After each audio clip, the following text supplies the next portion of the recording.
Thanks. You can be seated. We are going to pause in the life of Joseph for about 3 weeks. We're going to be talking about the Christmas story. You say, well, Christmas is 2 weeks. Yeah, the third week is going to be talking about the after Christmas story. So just trust me, I got a plan here on this. There are a lot of directions that you can go when it comes to the Christmas story. And this morning I want to lay a foundation for it, kind of in a little different light maybe, as you look to it. So before I do, let me help you understand a few things regarding the Gospels and the Christmas story. Each Gospel has a different filter. And by that what I mean is it kind of sorts through and focuses on certain things. So when we get to the Gospel of Matthew, one of the filters is the fact that Jesus Christ is king. So Matthew talks about the idea of Jesus as king. And so the reason we have his birth in Matthew is because a king's lineage is very, very important. When we get to the Gospel of Mark, Mark presents Jesus as a servant. Nobody really cares when a servant was born, so we have no record of his birth. When we get to the Gospel of Luke, Luke presents Jesus Christ as the perfect man. So Luke being a doctor, there's a lot in the book of Luke having to deal with the humanness, if you will, of Jesus. John presents Jesus Christ as God. So because he is God, when we start talking about birth, that becomes an issue. And so that's actually where we're going to focus our attention this morning, is we're going to start in the Gospel of John about the birth of Jesus Christ and try to understand some of this. What's important for us to understand as we look at this as a picture is that because each filter gives us different things, there's some things that you can almost guess at. So if I want to know what gospel talks about the most miracles, guess what? The gospel where he's referred to as God, so the Gospel of John. If you want to talk about the issue of, Jesus as God, the I am statements are found in the Gospel of John. So that helps you a little bit. So this morning we're going to deal with what is probably one of the most difficult concepts on the birth of Jesus Christ for us to understand. And hopefully when we're said and done today, we can walk away appreciating this story maybe in a different way. So you're going to have to bear with me, but let's look at, again, John. When John talks about the birth of Jesus, since God was not born, we go all the way back to creation. In the Gospel of John, he calls Jesus the Word. And so before I get into this, we don't have time to unpack this. It's called the Logos concept. We don't have time to unpack this idea of Jesus as the Word. So in order to help you, I want to take a little bit of liberty this morning as we read the passage. And instead of the Word, which is Jesus, I'm going to put Jesus' name in there, all right? So I'm going to do what Juanita did. You play one song and read another. So here we go. In the beginning was Jesus, and Jesus was with God, and Jesus was God. Jesus was with God in the beginning. Through him, or Jesus, all things were made. And without Jesus, nothing was made that has been made. In Jesus was life, and that life was the light of all mankind. The light shines in darkness. The darkness has not overcome it. There was a man sent from God whose name was John. He came as a witness to testify concerning that light, or Jesus, so that through him all might believe. He himself was not the light, or Jesus. He came only as a witness to the light, or Jesus. The true light, Jesus, that gives light to everyone, was coming into the world. He was in the world, and through the world was made through him. The world did not recognize him, or Jesus. Jesus came to that which was his own, but his own did not receive him. Yet to all who did receive him, to those who believed in his name, he gave the right to become the children of God. Children born not of natural descent or of human decision or of a husband's will, but born of God. The Word, or Jesus, became flesh and made his dwelling among us. We have seen his glory, the glory of the one and only Son who came from the Father, full of grace and truth. So when we come to the Gospel of John and John's account, he describes Jesus and his beginning with a couple of ideas. First of all, he links him back to creation, and that's important. Secondly, he links him to the idea of light. We're going to talk about that. And then he deals with the idea of Jesus dwelling among us. And we're going to talk about that. So let's just dive into some of these as we go through it. The first one, Jesus links to creation. In the beginning was the Word. The Word was with God. The Word was God. One of the things that John does, and this is so important for us to understand in the Christmas story, is he links Jesus to creation. When you start to fathom or comprehend that, it will start to make incredible sense on how amazing this Christmas story really, really is. So this morning, I'm going to, a couple of months ago, I ran across this illustration from Francis Chan, and I couldn't shake it. So I stole it, and I'm going to use it this morning, and add a little bit to it, but I'm going to basically give you, so that's kind of where I'm going with this. So this is a pancake, okay? It's as good as I get when I do pancakes. But we're going to use this as our illustration this morning, all right? And we're going to let this pancake represent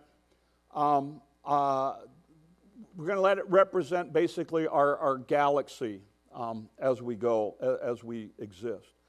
Before we do that, we got to get comfortable with some numbers, okay? So let me help you understand some things. So here we go. I'm going to use oranges to illustrate this, okay? So here we go. If you take 10 oranges and you put them in a bowl, this is what it would look like, okay? So we can all relate to the idea of 10 oranges, right? That's not too difficult a concept to put together. If we were to take 1,000 oranges, it would fit in the back of a pickup truck, okay? So that's a concept that we're kind of comfortable with. If we were to take basically 1,000,000 oranges, it would fit in a swimming pool. Okay? If we were to take 1,000,000 oranges and put them in a swimming pool. Everybody follow me so far? If we were to take 1,000,000,000 oranges, it would fit in a stadium. Okay? So everybody following this so far? You got me? Okay. Because I'm going to talk in those terms kind of from here on out because that can kind of relate to it as we get, though this is 1,000,000,000. Okay, you got that? They estimate that our galaxy has 100 or 1,000 billion stars. That's 1,000 stadiums filled with 1,000,000 oranges. You with me so far? Okay. Now, a light year, first of all, the speed of light is 186,000 miles a second in a vacuum. All right? Follow me so far? Light travels that fast. The Earth is 25,000 miles in circumference. So if we take light and we say, I want you to travel for 1 second around the Earth, it'll go around the Earth 7.5 times in a second. That's 186,000 miles. Okay? If we talk about a light year, we're talking about traveling at 186,000 miles a second for an entire year. That's called a light year, all right? That comes out to, let me see, 6 trillion miles. That would be 6,000 plus stadium. Okay? Have I lost you yet? Hang on. Here's what I want you to understand. A light year 186,000 miles a second for a year. This is our galaxy. To go from here to here. 100,000 light years. Okay? That's our galaxy. 100,000 light years. You know how many galaxies they estimate there are out there? 350 billion.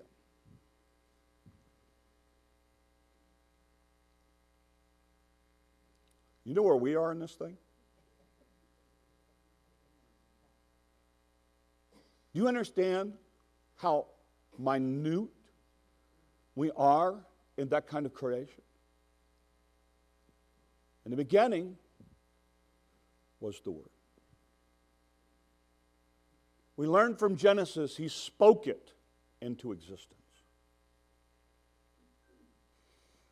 Stars. That's what we're talking about. 350 billion of these, and it takes 100,000 light years to get across this one. By the way, you know those sunsets that you love to see? And those sunrises that you love to see? Do you understand that when you're looking at that sunrise or that sunset, that it actually happened 8 minutes ago?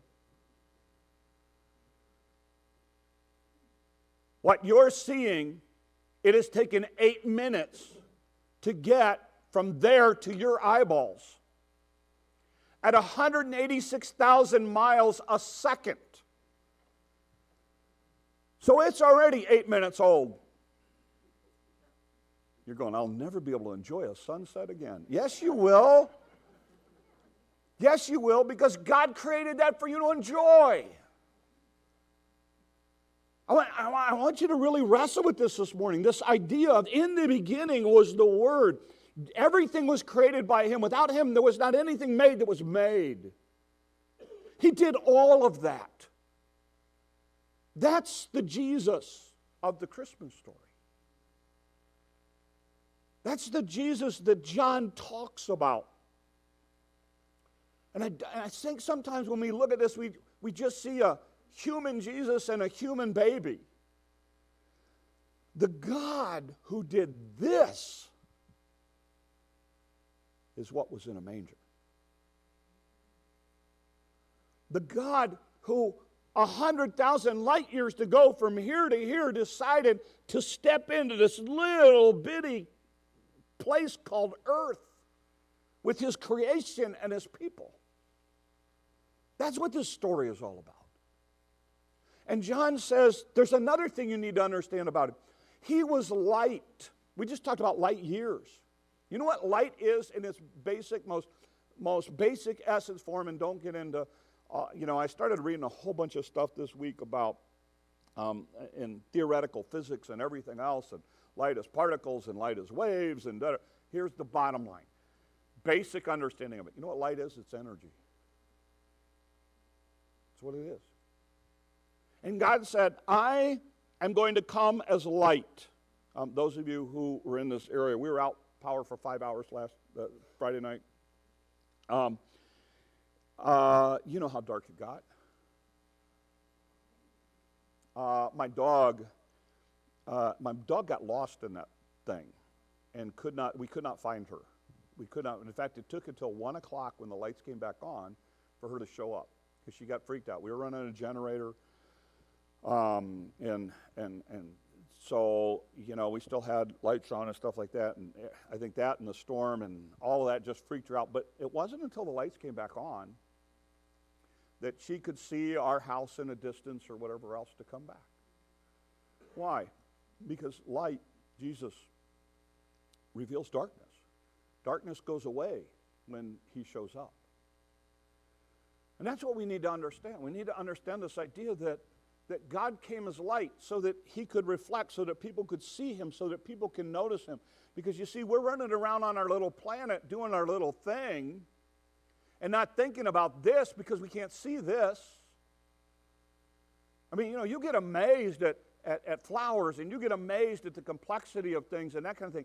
You go study in the solar system and the universe, it will blow your mind. And that's why I have a very hard time believing the whole evolution thing. I mean, if you're an evolution person, I'm going to tell you right now, you have my respect because you have far more faith than I ever will.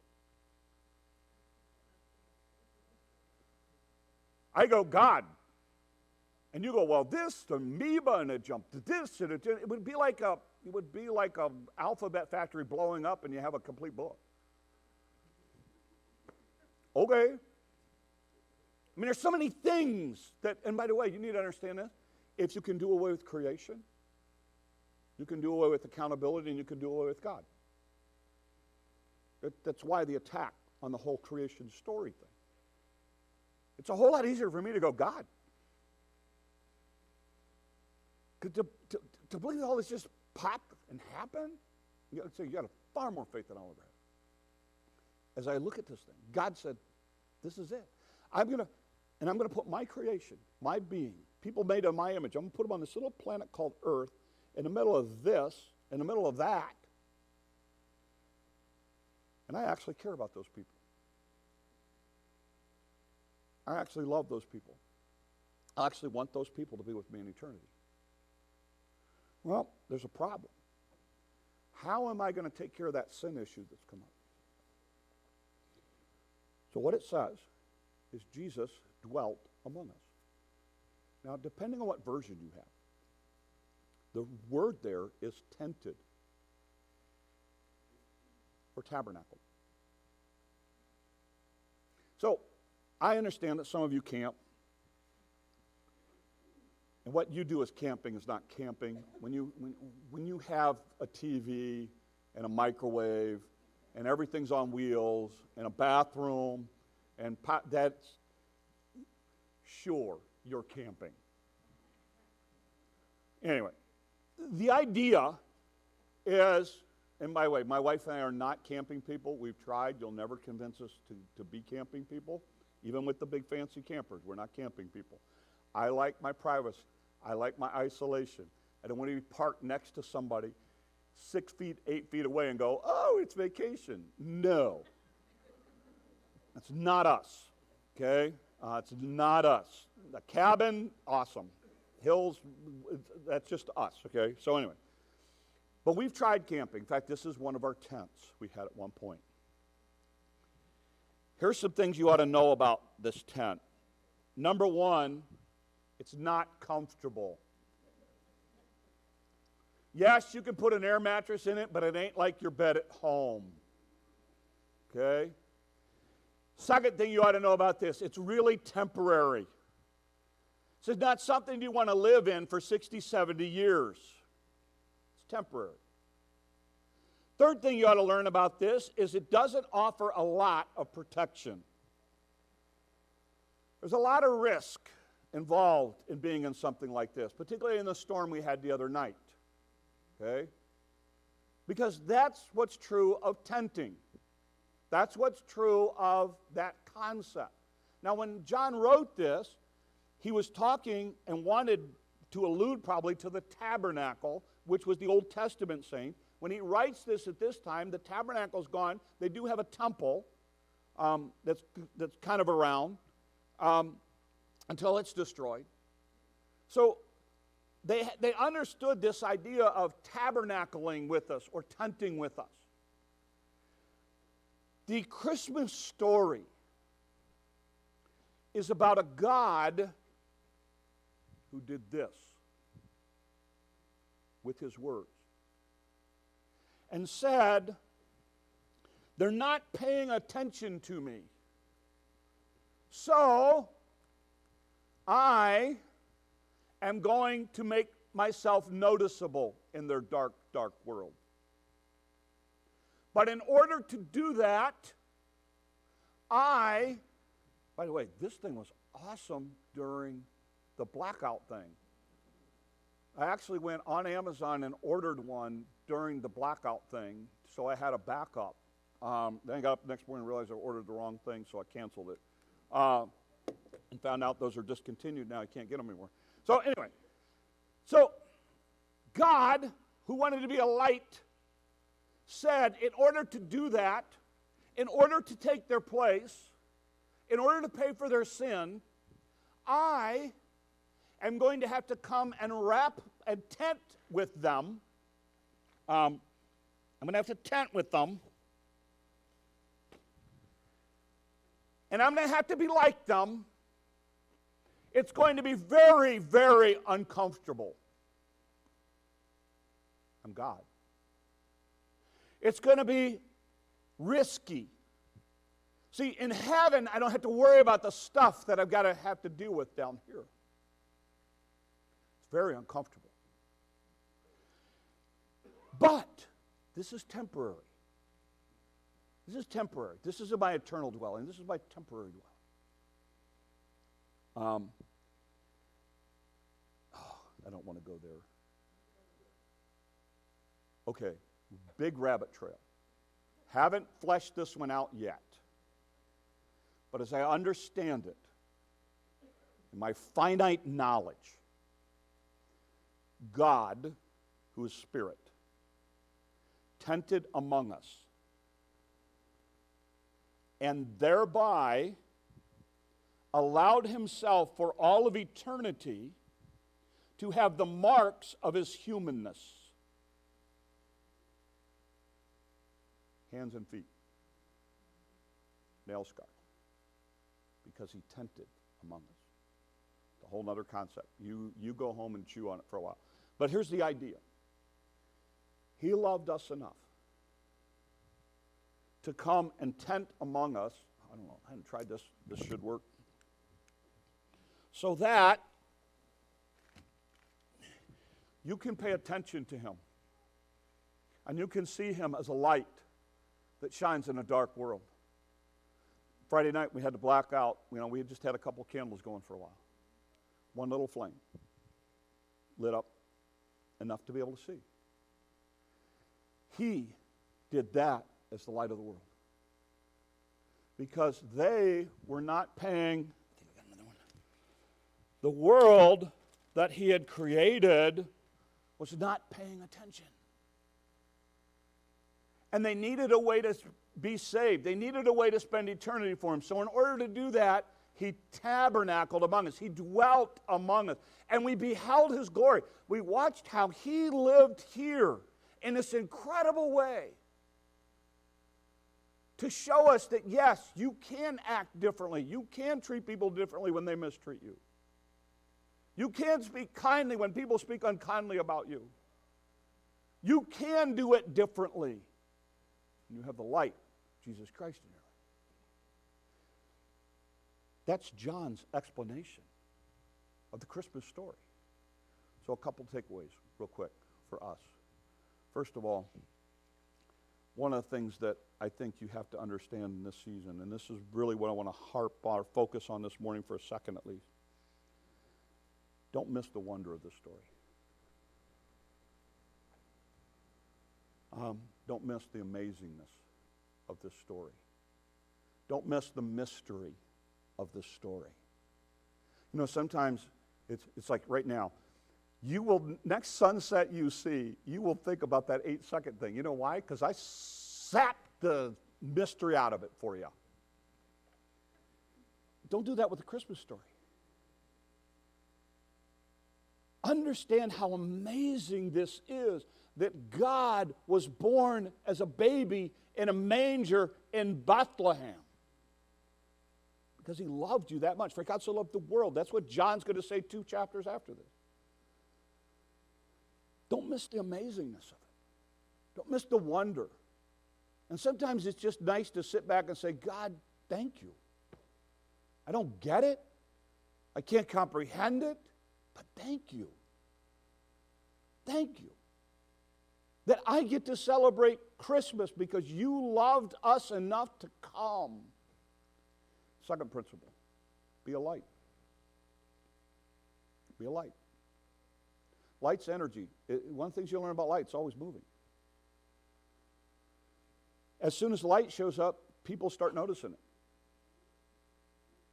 Listen, if you haven't figured this out yet, if you're even somewhat bold about your fact that you're a Christian, People are watching. People are watching. It's amazing. Other people can cuss all day long. Nobody says a thing. Call yourself a Christian who doesn't cuss and let it slip once. I mean, people almost like having a heart attack. Look, and I never thought about this, but if you know me, I'm not really super safe with stuff. And I was working with a guy, and I accidentally the nail gun bounced, and I nailed my hand to the floor, and so I had to ask him for a crowbar to. I didn't hit any bones or anything, but I had to ask him for a crowbar so we could pry it off, so I could get my hand off the floor. And I didn't think anything of it. We bandaged it up. We kept working. And I didn't think anything of it. And this guy goes to somebody else who went to this church and went, you know what amazed me? He didn't cuss. I'm like, really? The first thing to your mind is he didn't cuss? It should have been, I can't believe the guy's that stupid. But, that's his thought. His thought was, I can't believe why. They're watching. They're watching. Let them go through a crisis, and you know who they'll come to first? Let them need somebody that they really need to talk heart to heart to. It won't be their buddy at the bar. It will be the person who lives a Christ-like life in front of them. Why? Light. Light. The third idea is this. Folks, I can't stress this enough. We're tenting here. That's all this is. This world is not our home either. We're just popping up a tent for 20, 30, 40, 50, 60, 70, 80, 90 years. That's it. We're tenting here. If you have a chance, for those of you who are believers, let me encourage you. Here's something most people don't read during the Christmas time. We go to Luke and we go to Matthew. Go to Philippians chapter 2.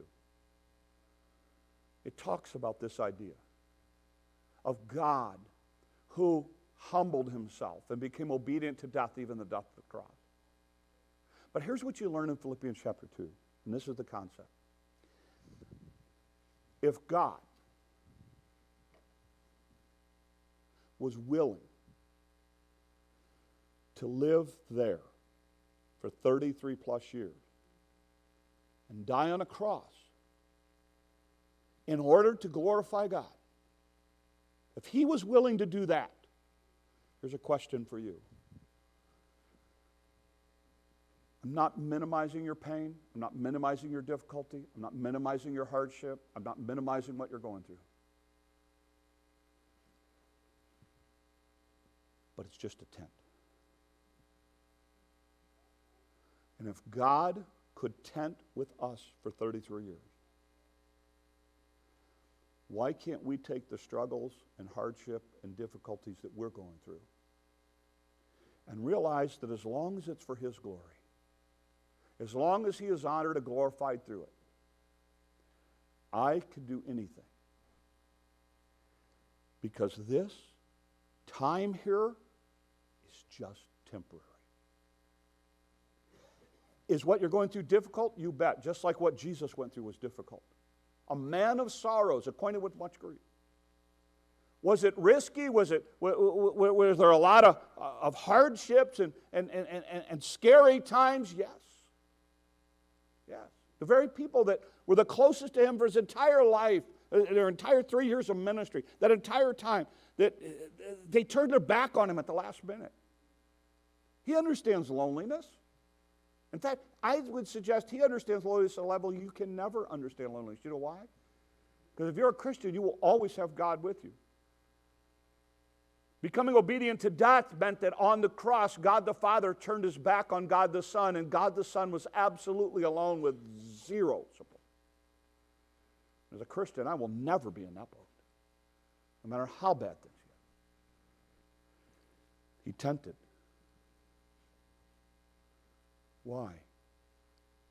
For God so loved the world, he gave his only begotten Son, that whosoever believes in him should not perish, but have everlasting life.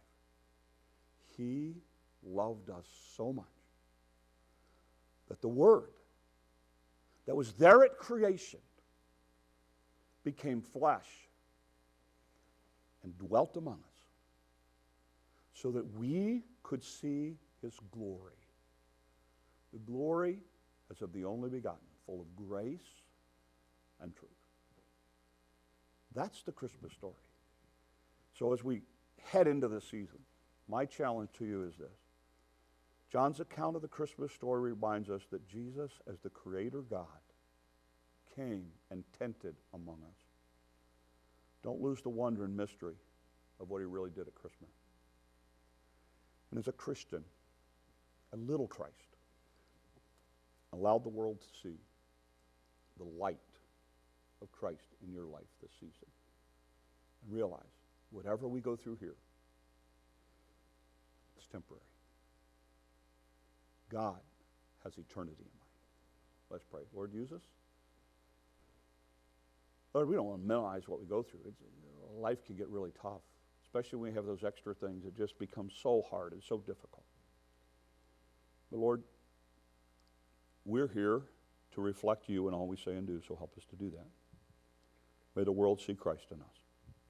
For those who may question, for those who may reject you, may you help them to understand that a God who humbled himself and did so much for us is not going to take excuses on the day that we stand before him. So make sure that each person here has put their faith and trust in you alone. Guide us, use us, and may people see Christ in us. These things we ask in your name. Amen. Let's stand together. We're going to sing.